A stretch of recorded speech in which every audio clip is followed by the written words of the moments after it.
Doutor Estranho no Multiverso da Loucura tem um dos finais mais enigmáticos do MCU, se você pegou a cena pós-créditos, e a gente vai discutir agora com a participação do grande Pablo Miyazawa, o que significa tudo isso. Vamos discutir agora aqui, hein?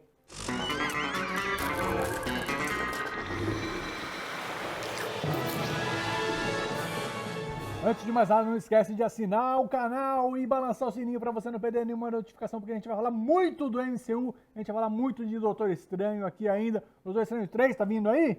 Então assina o sininho para você assistir e entender tudo que a gente vai falar sobre esse universo, multiverso, tudo sobre o que vem aí depois das cenas pós-créditos. Muito obrigado, Pablo, mais uma vez por estar aqui com a gente. Sempre um prazer, gente. Obrigado pelo convite. Obrigado. Eu gosto de falar sobre coisas estranhas na minha vida, né? Então, é isso. Estou no lugar certo. Uma das coisas estranhas que esse filme apresentou foi o conceito de incursões. Então eu vou fazer uma pergunta pra banca aqui. Incursão. Quando os Illuminatis falam de incursões e tal, tipo, pô, é um texto caudaloso ali, um texto muito... Enfim, pra explicar que as coisas são perigosas, né, multiverso e tal. Vocês entenderam a parada lá quando falaram? Cara, eu tava tão atento àquelas participações confirmadas e outras que eu não tava esperando. Inclusive, eu tive que cutucar a minha amiga Carol Costa, que estava aqui com a gente. Eu falei, a gente sabia que esse cara ia aparecer? Isso já estava confirmado também, eu só sabia... Pô, tem spoiler aqui nesse programa? Pode falar, tá liberado. Eu só sabia do Patrick Stewart, né? Sim. Que a gente cogitava e algumas outras coisas, mas quando aparece o Reed Richards lá, eu falei, porra, legal eles conseguirem esconder isso por tanto tempo. Então, confesso que não estava prestando atenção no que estava sendo dito. Eu estava simplesmente chorando, falei, caramba. E diferente de você, Hess, eu acho que o cara combina com o Doutor Fantástico. Fantástico. Sei lá, eu Senhor acho Fantástico. que... o Senhor Fantástico, acho que combina com qualquer coisa. É um cara legal, carismático, simpático também. Mas eu confesso que naquela cena eu não entendi nada que estava rolando. E eu assumo minha ignorância aqui, porque eu estava muito fascinado ali por todas aquelas pessoas que não tinham que estar ali, pelo menos naqueles filmes. Não, mas antes de mais nada, vamos explicar o que são as incursões. Tipo, a gente viu aí o multiverso. Então são vários universos onde vários Doutores Estranhos existem, várias Wandas existem e tudo mais. Então cada um tem a sua vida. Mas de repente agora você pode ter dois universos se chocando. Isso é uma incursão, certo? Exato. Essa ideia foi criada por um roteirista que se chama Jonathan Hickman na HQ dos Vingadores, no arco que precede o Guerras Secretas, o mais recente. O Jonathan Hickman criou esse conceito para você meio que unificar os universos. É como se fosse a crise nas Infinitas Terras da Marvel, porque você tinha vários universos e eles queriam acabar com o universo Ultimate, mas preservar personagens que todo mundo gosta, como o Nick Fury do Samuel Jackson, nas HQs, e também o Miles Morales, entre outros personagens. E aí você meio que, tipo, cria essa ideia de que os universos se chocam para ficar só um, e aí esses personagens deixam de ter suas histórias no universo Ultimate, passam a ter suas histórias no universo regular. Meio que a ideia foi essa, um pretexto era esse, e aí no Guerras Secretas vira uma história meio tipo medieval de cavalaria, em que o Doutor Destino é o senhor desse reino medieval e tal, e o protagonista é o Senhor Fantástico, porque o Jonathan Hickman é um cara que sempre trabalhou com o Quarteto Fantástico, e enfim, ele reformulou o quarteto, e aí ele gosta demais desses personagens. Então nos quadrinhos, o Quarteto Fantástico tem o protagonismo no Guerras Secretas, e acho que no cinema vai ser meio diferente, né? Será? Cara, a gente viu aí, né? Desculpa se você não assistiu ainda Doutor Estranho, né? Talvez você nem devesse estar aqui assistindo esse vídeo, mas enfim, sim. A gente tem a apresentação a oficialização até, né? Do John Krasinski como o Senhor Fantástico, como o Reed Richards. Porque a partir do momento que um personagem é apresentado no MCU, ele é constantemente mostrado. Tipo, tinha muito boato de que, por exemplo, como é MCU, como é multiverso, a gente pode ter o Tom Cruise, que foi falar, tipo, muita gente tinha falado que ele podia ser o Homem de Ferro Supremo. Não. Eles simplesmente apagam a ideia de Homem de Ferro. Então, quer dizer, se o John Krasinski tá ali como o Reed Richards, ele vai ser o Reed Richards. Eu acho que não, cara, mataram ele, pô. Se a gente viu o chefe dos Inumanos lá, o Black Bolt, cara, é ele, tipo, é o mesmo Black Bolt que já foi cancelado, caralho.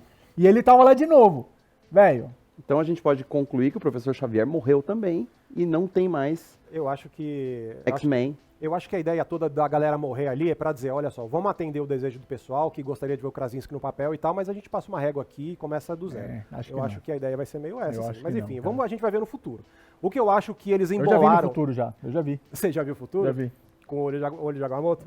O que eu acho que eles embolaram o meio campo aí foi apresentar a Cleia no final. Quem que é a Cleia, Pablo Miyazawa? A Cleia é a Charlize Theron, uma das grandes atrizes de Hollywood, vencedora de Oscar, que ainda não tinha aparecido no MCU e encontraram um papel para ela. Eu confesso que eu estava assistindo também, não sabia quem era ela, eu só descobri o nome pelos créditos. Eu só saquei nos créditos também.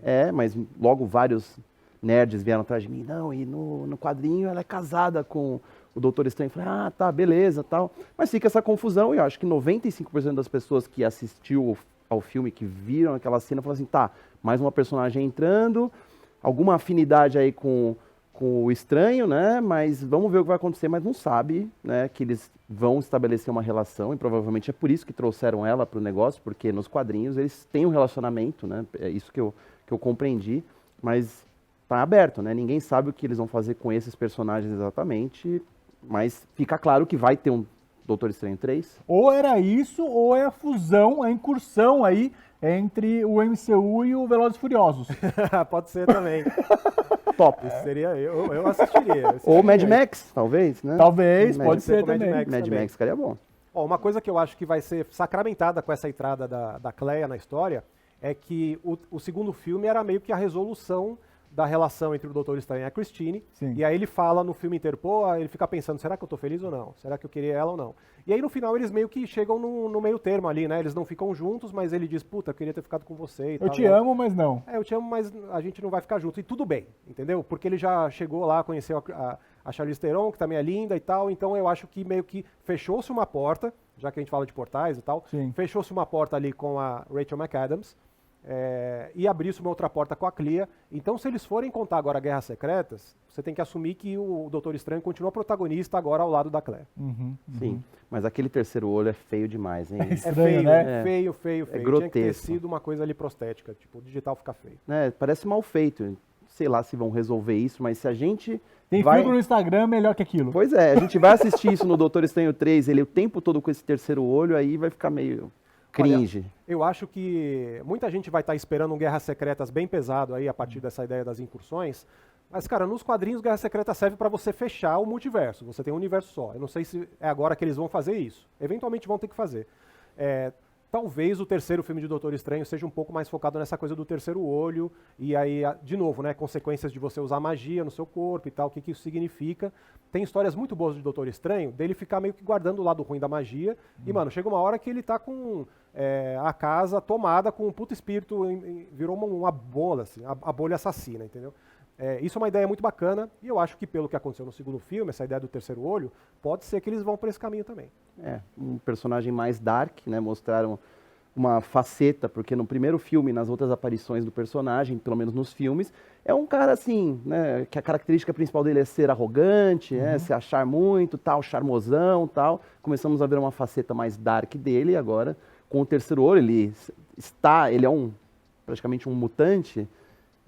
Talvez a gente tenha um terceiro filme mais sombrio ainda, né? Uma coisa mais... Se nesse filme a gente falou que é um filme de terror da Marvel, sei lá o que pode ser o Doutor Estranho 3, mas é a plataforma perfeita para filmes estranhos, né? Agora uma pergunta.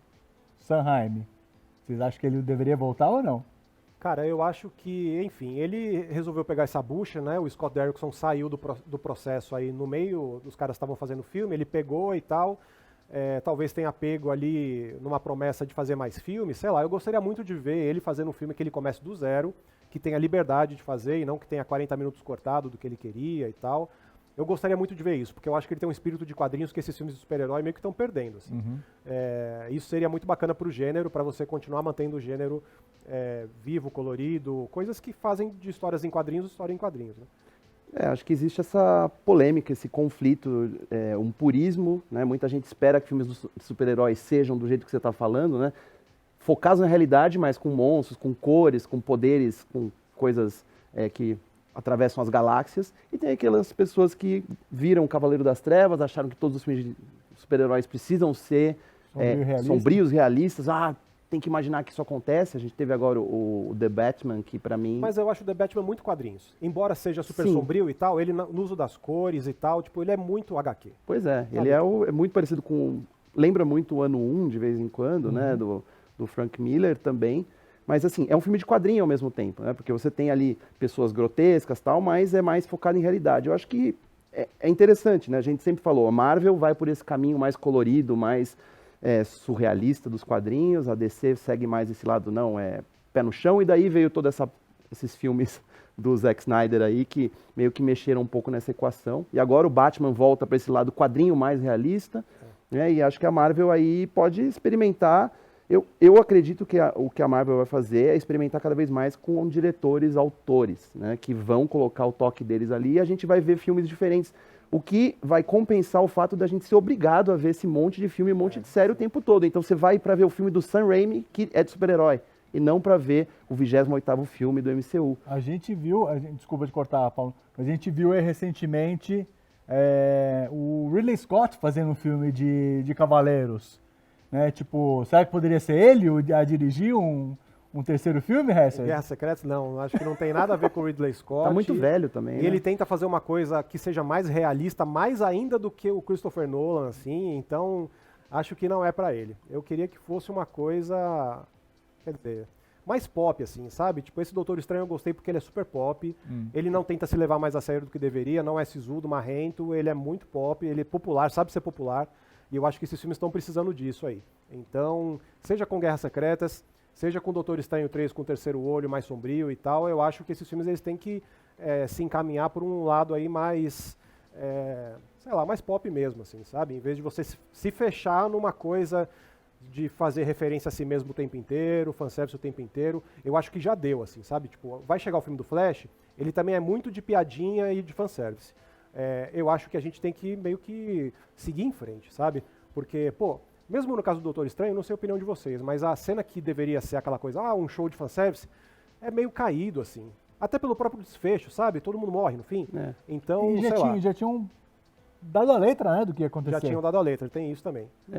Parece que inclusive, digamos, para ofender as pessoas que solicitam fanservice, né? Vocês querem? Tá bom, mas te prepara o que vai acontecer. Pra mim, os melhores fanservice, na verdade, são de Evil Dead, né, cara? Pois e outros filmes de terror. Acho que o cara realmente entrega. Pra quem gosta de filme de terror, ficar buscando essas referências, o que acontece, sei lá, é a parte mais importante do filme pra mim, como eu falei.